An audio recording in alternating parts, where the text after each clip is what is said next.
오늘 누가복음 마지막 장 24장입니다. 오늘 24장에는 예수님의 부활과 또 승천에 대한 기사가 나옵니다. 맨 앞부분에는 안식 후 첫날 여인들이 무덤에 찾아간 내용이 나오죠. 상품을 가지고 무덤에 갔는데 예수님의 시신이 없어졌습니다. 깜짝 놀랐는데 천사 둘이 나타나서 왜 살아계신 분을 죽은 자 가운데 찾냐 이야기를 하면서 예수님의 부활의 소식을 알려줍니다. 여인들이 그 이야기를 듣고 제자들에게 가서 예수님이 부활하셨다 하는 것을 증언하게 되죠. 또 이어서 13절부터는 엠마오로 가는 두 제자 얘기가 나옵니다. 그리고 그 이후에 또 예수님이 11제자에게 가서 보이시고 마지막 부분에 예수님이 이제 승천하시는 그런 내용이 나오죠. 오늘 말씀을 보면 예수님의 부활에 대한 말씀인데요. 특별히 부활의 주님을 만나는 과정 가운데 아주 공통점이 하나 있습니다. 그냥 우리가 말씀을 읽고 듣지만 가만히 이렇게 자세히 이렇게 묵상하면서 들어보면 지금 부활하신 주님을 만난 여인들, 또 엠마오로 가는 제자들, 또 11제자들, 이들이 다 공통적으로 그 부활의 주님을 이제 만나게 되거든요. 근데 그 가운데 아주 공통점이 하나 있습니다. 그것이 과연 뭐였는가? 먼저 오늘 1절을 다시 한번 보겠습니다. 오늘 말씀이 이렇게 시작이 되죠. 안식 후 첫날 새벽에 이 여자들이 그 준비한 향품을 가지고 무덤에 가서 그랬습니다. 이 여자들이 어떤 여자들이었는가? 밑에 10절에 나오죠. 이 여자들은 막달라 마리아와 요한나와 야고보의 모친 마리아라. 또 그들과 함께한 다른 여자들도 이것을 사도들에게 알리니라. 그 부활의 주님의 이야기를 듣고 이제 제자들에게 가서 예수님 정말 부활하셨습니다 이야기를 하는데, 거기 보니까 막달라 마리아, 요한나, 또 야고보의 모친 마리아, 또 다른 여러 여자들이 있었다 이렇게 얘기합니다. 우리가 이 말씀을 보면서 부활의 주님을 만나는데 그 주님의 시신이 있는 무덤에 가는데 지금 여인들이 갔다 이렇게 나왔어요. 뭐 이전에도 여인들이 나오지만 사실 성경의 여자들이 중심이 아니잖아요. 그런데 지금 이 너무나 중요한 시기에 그 부활의 주님을 가장 먼저 만난 사람들이 여자들이었다 이렇게 지금 언급을 합니다. 우리가 그런 얘기하죠. 사람은 정말 위기에 처하면 그 사람의 진짜 모습이 나온다 하는 얘기를 합니다. 지금 당시 예수님을 따라다녔던 수많은 사람들이 있었습니다. 뭐 제자들은 말할 것도 없지만 그 외에도 70인 전도단도 있었죠. 또 500여 형제들도 있었습니다. 그런데 누가복음 앞에서 12장에 보면 당시 예수님을 따라다녔던 무리 가운데 수만 명이다 이런 표현을 썼어요. 그렇게 사람이 많았다는 거예요. 심지어 발에 밟힐 만큼 사람들이 예수님을 따라다녀요. 말씀 듣고 또 예수님이 행하는 이적, 또 예수님께 병 고침 받은 사람들, 문제 해결 받은 사람들 얼마나 많았습니까? 그런데 지금 다 어디로 갔는지 다 없어지고 여인들 몇 명만이 그 주님의 죽음과 슬픔을 애도하고 무덤에 왔다라는 것입니다. 이 여인들이 지금 부활의 주님을 만나는 놀라운 은혜와 축복을 받았습니다. 그런데 어떻게 그 예수님을, 부활의 주님을 만나게 되는가? 6절 7절 볼까요? 천사들의 말인데 6절 7절에 여기 계시지 않고 살아나셨느니라. 갈릴리에 계실 때에 너에게 어떻게 말씀하셨는지를 기억하라. 이르시기를 인자가 죄인의 손에 넘겨져 십자가에 못 박히고 제3일에 다시 살아나야 하리라 하셨느니라 한데, 여기 보면 예수님께서 이전에 그 부활을 뭐라고요? 부활할 거라고 말씀하셨다는 거예요. 그래서 갈릴리에 있을 때 말씀하신 것을 기억해봐라 이런 얘기를 해요. 그리고 제3일에 다시 살아나야 하리라 하셨느니라. 그러니까 말씀하셨다는 거거든요. 그거를 지금 천사들이 얘기해 주는 겁니다. 이전에 예수님이 말씀하신 것을 그들이 기억하고 그들이 말씀을 붙잡을 때 부활의 주님을 만나는 거예요. 엠마오로 가는 제자들도 마찬가지입니다. 지금 부활의 주님이 길을 가다가 옆에 딱 같이 오셨어요. 그러면서 무슨 얘기합니까? 예수님이 이런 얘기를 했죠. 그랬더니 아니 지금 예루살렘에서 무슨 일이 있었는지 당신은 모르냐고 하면서 예수님이 십자가에 죽으시고 뭐 이런 얘기를 쭉 합니다. 근데 그때까지도 어때요? 부활의 주님인지 모르고 있어요. 왜냐? 십자가에서 죽는 걸 자기네 눈으로 다 봤잖아요. 그런데 지금 다시 살아나셨다는 것은 도저히 그들이 믿을 수가 없는 거죠. 근데 이때도 마찬가지입니다. 예수님 뭐라고 하시냐면 27절 보세요. 이에 모세와 모든 선지자들의 글로 시작하여 모든 성경에 쓴 바 자기에 관한 것을 자세히 설명하시니라. 그리고 30절에는 그들과 함께 음식자 쓰실 때 떡을 가지사 축사하시고 떼어 그들에게 주시니. 그랬더니 31절에 그들의 눈이 밝아져 그인 줄 알아보더니 그랬어요. 여기도 마찬가지죠. 하나같이 그들이 말씀을 듣고 말씀을 기억할 때 부활의 주님을 만났다는 거예요.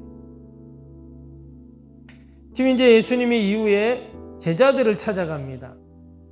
제자들이 있는 곳에 가셨는데 36절 보세요. 이 말을 할 때 예수께서 친히 그들 가운데 서서 이르시되 너희에게 평강이 있을지어다. 예수님이 하신 말씀이죠. 평강이 있을지어다. 이때 제자들의 반응입니다. 그들이 놀라고 무서워하여 그 보는 것을 영으로 생각하는지라. 그 부활의 주님을 막 무서워하는 거예요. 그리고는 38절입니다. 예수께서 이르시되 어찌하여 두려워하며 어찌하여 마음에 의심이 일어나느냐.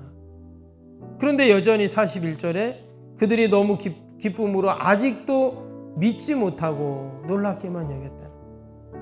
지금 제자들이 부활의 주님을 만났습니다. 예수님이 직접 찾아가셨는데 그들이 놀라기도 하고 무서워하기도 하고 아직도 그 부활의 주님을 믿지 못하고 있다고 그랬어요. 이때 주님이 어떻게 하셨냐? 밑에 44절 보세요. 또 이르시되 내가 너희와 함께 있을 때 너희에게 말한 바 곧 모세의 율법과 선지자의 글과 시편의 나를 가리켜 기록된 모든 것이 이루어지리라 하리라 한 말이 이것이니라. 45절에 이에 그들이 마음을 열어 성경을 깨닫게 하시고. 여기도 뭐라고 그랬어요? 말씀을 그들에게 쫙 이야기해 주시니까 어떻게 해요? 그들이 마음이 열렸다. 그래서 부활의 주님을 알게 됐다 이 말이에요. 계속 지금 하는 말이 뭐예요? 말씀을 그들에게 전하고 말씀을 기억하고 말씀을 붙잡을 때 부활의 주님을 만났다라는 겁니다. 실제로 눈앞에 부활의 주님이 나타났어요. 그런데 부활의 주님을 못 믿는 거예요. 아니, 죽었는데 어떻게 살아나? 그런데 희한하게 말씀을 전하고 말씀을 들으니까 그들의 마음이 확 열려가지고 부활의 주님 하면서 그들이 주님을 만나는 것이죠. 여러분, 이 새벽에도 마찬가지입니다. 우리가 주님 부활하셨다는 것을 다 믿습니다. 믿습니까? 예, 우리가 다 믿어요. 그죠? 근데 어떻게 우리가 부활의 주님을 믿을 수 있는가? 다른 것이 아니에요. 내가 눈으로 직접 보면 믿겠다. 지금 제자들은 눈으로 봤는데 지금 못 믿고 있잖아요. 근데 말씀을 들을 때, 말씀을 간직할 때, 말씀을 붙잡을 때 그 부활의 주님이 나에게 믿어지는 거예요. 이 새벽에도 우리가 부활의 주님을 믿는다는 것은 다른 것이 아닙니다. 그 부활의 주님, 부활의 능력, 또 부활의 역사, 그 부활의 은혜를 내가 믿는 거거든요. 그래서 이 새벽에도 우리가 여러분 말씀을 꼭 붙잡고 하나님 말씀대로 이루어질 줄로 믿습니다. 우리가 이러한 믿음으로 고백으로 하나님 앞에 나아갈 때 여러분 우리에게도 이 부활의 주님을 만나는 은혜와 복이 분명히 있을 줄로 믿습니다. 부활의 주님을 우리가 꼭 만나야 하는데 만나야 할 이유가 있어요. 왜 만나야 할 이유가 있나? 오늘 41절 봅니다. 41절에 보니까 그들이 너무 기쁨으로 그랬어요. 그들이 부활의 주님을 만나서 지금 기쁨이 생긴 거예요. 이전까지는 어땠어요? 지금 엠마오 제자들의 모습을 보시면 엠마오로 가는 제자들이 슬픔에 빠져 있어요. 낙심에 빠져 있어요. 지난 며칠 전에 그 예루살렘에서 있었던 그 비참한 일을 모릅니까? 이렇게 얘기를 하잖아요. 그들이 부활의 주님도 계속 늘 함께 있었던 그 주님, 3년 반 동안 함께 있었던 예수님도 못 알아볼 정도로 그들이 지금 완전히 말 그대로 멘붕 상태가 된 거예요. 그런데 부활의 주님 만나니까 기쁨이 생겼다. 또 52절, 53절 보세요. 그들이 그에게 경배하고 큰 기쁨으로 예루살렘으로 돌아가 늘 성전에서 하나님을 찬송하니라 그랬죠. 이전의 슬픔, 낙심, 절망 그 모습에서 이제는 하나님을 경배하고 찬양하고 기뻐하는 그 모습으로 바뀌게 되었어요. 이것이 바로 여러분 부활의 주님을 만난 자의 모습인 줄로 믿습니다. 이후로 어떻게 됩니까? 성령 강림 사건 이후에는 부활의 주님을 증거하는 자들이 되죠. 이것이 바로 우리가 부활의 주님을 만나야 한 이유가 됩니다. 부활의 주님을 만나면 여러분 우리의 인생의 모든 문제들이 다 사라지는 거예요. 내가 슬퍼하고 염려하고 걱정하고 두려워하고 무서워하는 그 문제들이 다 사라지고 이처럼 기쁨이 넘치고 하나님을 찬양하게 되고 또 그 부활의 주님을 증거하는 그 삶을 살게 되죠. 우리가 이 새벽에도 다시 한번 하나님의 약속의 말씀을 기억하고 또 그 말씀을 내가 꼭 간직하고 오늘도 그 말씀 붙잡고 나아갈 때 여러분 부활의 주님 만날 뿐만 아니라 그 부활의 능력이 나의 능력이 되는 은혜와 복이 있을 줄 믿습니다. 우리가 그러한 믿음으로 함께 기도하는 저와 여러분이 되시기를 주님의 이름으로 축복합니다. 우리 목요일 기도 함께 하겠습니다. 목요일 기도입니다. 모든 예배를 통해 하나님의 임재와 회복, 치유의 역사를 경험하게 하옵소서. 아멘. 살아계신 하나님을 만나는 예배, 감격이 있는 역동적인 예배가 되게 하옵소서. 아멘. 온 성도들이 예배를 사모하게 하시고 처한 곳에서 예배자가 되게 하옵소서. 아멘. 성도들 간의 친밀한 교제를 통해 치유와 회복의 역사가 일어나게 하옵소서. 아멘. 한 사람도 소외됨이 없이 모든 성도들이 풍성한 사랑을 경험하게 하옵소서. 아멘. 선교와 구제, 섬김의 역사가 역동적인 예수 생명의 교회가 되게 하옵소서. 아멘. 새가족 모임과 구역 선교회를 통해 새가족들이 교회에 잘 정착하게 하옵소서. 아멘. 올해도 구역 모임과 부서 모임, 남녀 선교회 모임이 잘 이루어지게 하옵소서. 아멘. 교학교가 더욱 부흥하고 청년부 모임이 활성화되게 하옵소서. 아멘. 성도들의 직분과 은사를 따라 1인 1사역을 실천하며 교회를 섬기게 하옵소서. 아멘. 모든 성도들이 예수님의 섬김과 헌신의 마음을 품고 신실하게 행하게 하옵소서. 아멘. 성도들의 다양한 은사와 잠재력이 섬김의 장으로 잘 연결되어 섬기게 하옵소서. 아멘. 성도들이 영혼 구원에 대한 마음을 품고 전도 대상자들 위해 기도하게 하옵소서. 아멘. 모든 성도들이 복음의 가치를 알고 복음의 씨앗을 뿌리는 삶을 살게 하옵소서. 아멘. 매주 새가족이 등록하게 하시고 교회 믿음의 뿌리를 잘 내리게 하옵소서. 아멘. 예수님의 이름으로 기도합니다. 아멘. 사랑과 은혜가 충만하신 하나님 아버지, 귀한 새벽에도 우리가 부활의 주님을 꼭 만나게 하여 주옵소서. 그 부활의 능력이 오늘도 우리의 삶 가운데 날마다 나타나게 하여 주옵소서. 부활의 주님을 만난 제자들이 기뻐하며 하나님 찬양하며 또 하나님 증거하며 살았던 것처럼 우리도 늘 주님 주신 은혜와 기쁨으로 충만케 하여 주옵소서.